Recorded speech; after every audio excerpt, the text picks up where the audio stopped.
In the heart of America, where stories of crime and mystery are told and forgotten, there lies one of the most haunting tales that too few remember, a story that should have shaken the nation to its core but instead slipped into the shadows. It begins not with headlines but with silence, not with justice but with absence. In February of 1983, inside the basement of a decaying apartment building in St. Louis, a discovery was made so horrifying, so unspeakable, that it should still echo across every American living room. The body of a child, an African-American girl, only 8 to 11 years old, was found decapitated, her small hands bound with a red nylon cord, stripped of clothing except for a yellow V-neck sweater. Her head was never recovered. And to this day, America does not know her name. They called her Precious Hope. Not because they knew her, but because she had no identity, no family to come forward, no face to place on missing person flyers. The city gave her a name because the truth was too unbearable: a little girl had been erased.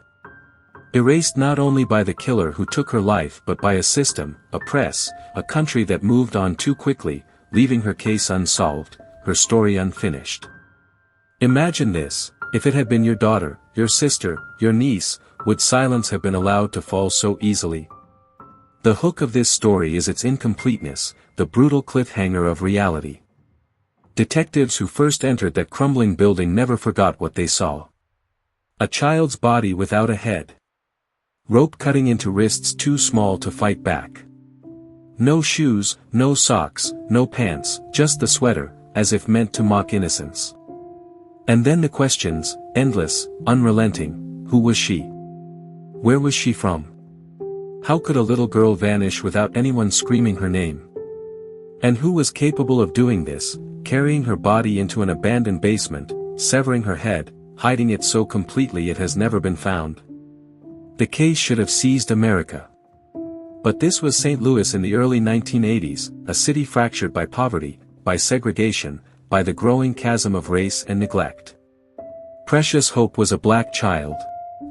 And though no one dared to say it outright, many knew, had she been white, her picture might have graced every newspaper for weeks, her name broadcast on every nightly newscast.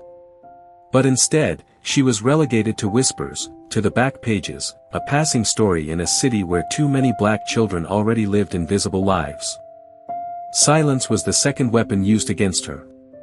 Investigators pushed forward, though leads dried up almost instantly. Forensics in 1983 had no DNA database, no technology to extract what modern science could now uncover. The sweater she wore was examined, common fabric, no traceable label. The rope binding her hands was mass-produced. No fibers, no fingerprints, no witnesses.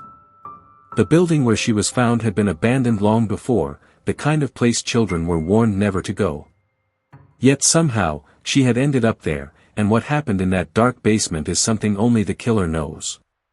The autopsy revealed another twist: she had not been killed by decapitation. The severing of her head happened after her death, with deliberate precision.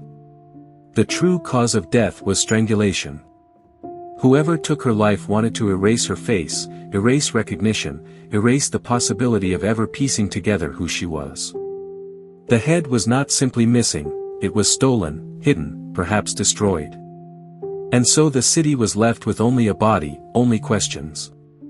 In the days after, police canvassed neighborhoods, asking if anyone knew of a missing child. But strangely, no one did. Schools had no reports of a girl vanishing. Families had not come forward. She had slipped through every net meant to protect the innocent. Was she a runaway? A child taken from another city? Or was she a victim of someone she knew, hidden so carefully that her disappearance was never reported? Each possibility was terrifying, and each led to nothing. Community members rallied for a time. Ministers held prayer vigils. Some residents of Fox Park called her the lost daughter of St. Louis. But as weeks turned into months, the case grew cold. The building where her body was discovered was eventually demolished, the ground paved over. Yet for those who lived in that neighborhood, the memory of that little girl lingered like a curse. Parents warned their children never to wander alone. And the older ones whispered about the nameless girl who had no head, a ghost story rooted in tragic truth. Years passed. America changed. But the girl's identity did not surface. The FBI even stepped in at one point, searching for clues, trying to link her to missing children across the country. Yet every lead unraveled. She was not listed in the National Center for Missing and Exploited Children database, because no one had ever filed a report that matched her description. She was no one and everyone at the same time. And so they gave her the name Precious Hope, because hope was all that remained. But hope fades when silence becomes the norm. The silence around her case is deafening.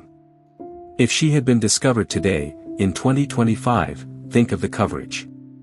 Social media would erupt. Hashtags would spread. Black Lives Matter activists would rally to demand answers. National news outlets would send crews. DNA databases could compare her profile to thousands of samples. Artists could attempt facial reconstructions with AI. Pressure would mount until answers were found. But in 1983, there was none of that. There was only silence and a forgotten little girl. And yet, she is not truly forgotten. For those who know her story, for those who have seen the old police files, the faded photos of that yellow sweater, the grainy black and white shots of the abandoned basement, she lives in the imagination like a haunting. What if she had survived? What if she had grown into adulthood, had children of her own? Instead, she exists only as absence, as mystery, as the girl whose face we will never see. Some speculate she may have been a victim of ritualistic killing, a theory whispered even among law enforcement. The precision of the decapitation, the deliberate removal of her head, suggested intent beyond simple murder. Was it symbolic? Was it meant to instill fear?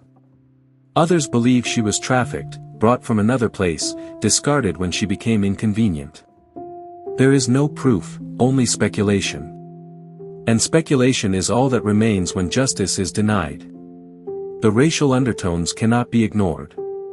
Black children go missing at higher rates in America, and yet their cases receive far less coverage. It is a pattern as old as the nation itself, whose pain is amplified and whose pain is silenced. Precious Hope is part of that pattern, a symbol of the silence forced upon countless families whose missing children never make the news ticker. She was alone in life, and America left her alone in death. And yet, her story refuses to die completely. In recent years, renewed attention has brought her case back into the light, though answers remain elusive.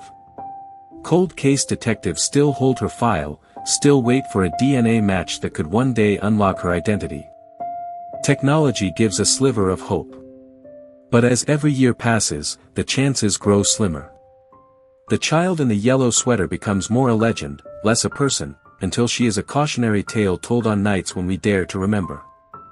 Imagine her today, in 2025, as if she were discovered this morning. Imagine the headlines.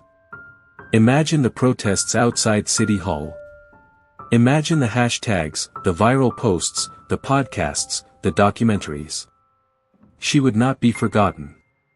She would not be nameless. But because she was a black girl in 1983 St. Louis, she became what America too often allowed, invisible. And that is why her story must be told again and again. Because the killer still walks free. Because silence still protects the guilty. Because somewhere, someone knows who she was. Maybe a relative who remembers a niece who vanished. Maybe a former neighbor who recalls a little girl who stopped coming around. Maybe even the killer, still alive, who has carried this secret for decades. The truth is out there, buried under time and silence, waiting to be unearthed. For now, all we have is her name, Precious Hope, given by strangers who cared enough to refuse her total erasure. Hope is fragile, but it endures. And so the question remains, hanging in the air like a cliffhanger with no resolution: who was she? Who took her life? And will America ever give her the justice she deserves? Because until those answers come, every child in every forgotten corner of this country carries her shadow. She is not just a girl from 1983. She is a warning. She is a haunting. She is the voice that whispers from abandoned buildings and empty streets, "Do not forget me. Do not let silence win again." In the 30-plus years since her body was found, detectives have aged, retired, and passed away, but her file has never been closed. New detectives inherit it like a curse, opening the folder only to find what their predecessors found: emptiness. The sweater, the rope, the medical examiner's report, the black and white photos that no one dares stare at for too long. They all say the same thing: there was a girl, and we failed her. In whispers, some officers admit the hardest part was never the horror of the crime, but the fact that no one came forward. No family, no friends, no schoolteacher, no church leader. No one claimed her. That silence has haunted the investigation more than any forensic dead end. How does a child vanish from the world without anyone noticing? The possibilities are terrifying. Was she in foster care? Was she trafficked from another city or even another state? Or was she kept hidden by someone who should have protected her, until finally she was disposed of like evidence of a secret too dark to reveal? The silence was never neutral. It spoke volumes. It told a city that some lives matter less. That a black girl in a neglected neighborhood can vanish without anyone raising alarm. And that message continues to echo today, when we look at disparities in how missing children are reported, how their faces are shared, how long their stories stay in the headlines. In many ways, St. Louis Jane Doe was not just a child victim of 1983. She is every black child America has looked away from. Consider the chilling detail that still unnerves seasoned investigators: the precision of her decapitation. This was not clumsy, not rushed. It was cold, deliberate, clinical. It was someone who knew exactly what they were doing, someone who wanted not just to kill but to erase, to strip a child of the most basic marker of existence: her face, her name, her humanity. And that single act has left investigators, activists, and ordinary St. Louisans frozen for decades. The silence that followed was almost as chilling as the crime itself. No one came forward. No family claimed her. No tearful mother appeared on television begging for answers. The city, divided by race and class in 1983, seemed to absorb her disappearance without outrage, as though the life of a black child could be quietly buried beneath headlines about other crimes, other tragedies, other children. And yet, fragments of remembrance survived. Local churches rang bells in her honor. Activists gave her the name Precious Hope, a fragile attempt to restore dignity where none was offered. Journalists who stumbled across the case in cold archives years later called her the city's lost daughter. But these echoes have never been enough. They are fragments of a song whose melody is missing. They cannot drown out the fact that her killer was never found, her head never recovered, her name never spoken aloud in certainty. Imagine how differently her case might have unfolded today. In a world of hashtags, viral campaigns, and relentless media, a child's body discovered decapitated in an abandoned basement would dominate the national conversation. DNA databases might give her a name. Forensic science could reconstruct her face. Public outrage could pressure the system into action. And yet in 1983, she was left voiceless. Her story faded into dust while her killer walked free. And so we are left with the same haunting basement, the same unanswered questions, the same hollow ache. We are left with a sweater too bright for such a dark crime, with rope that bound a child's hands as though she were a criminal instead of a victim, with a city that still whispers of shadows. We are left with precious hope. 40 years later, her silence is still an indictment. It says to us, you have not done enough. It says, justice has not come. It says, until my name is spoken, you cannot pretend to be innocent. And so the story ends as it began, not with answers, but with a body in a basement, waiting. The final cliffhanger is not solved by police files or court records, but by the echo of her voice, crying from the dark. Do not forget me. Do not let silence win again.